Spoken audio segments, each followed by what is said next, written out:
ایک ہی کسی نے پوچھا کہ نماز جب فرض نماز ختم ہوتی ہے تو بعض لوگ جلدی اٹھ کے چلے جاتے ہیں اور بعض دعا میں شریک رہتے ہیں، صحیح طرز عمل کیا ہے؟ دیکھیں، میرا مشورہ تو یہ ہے کہ صحیح طرز عمل کو اسی کو قرار دینا چاہیے کہ جو دعا میں شریک ہوتے ہیں، کیونکہ اس میں ایک بڑی فضیلت اور برکت ہے۔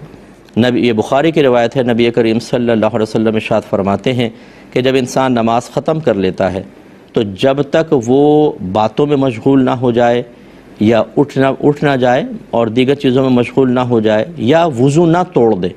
تو ملائکہ اس کے لیے دعا کرتے ہیں، اور سرکار نے فرمایا وہ یہ کہتے ہیں کہ اللہم اغفرہ،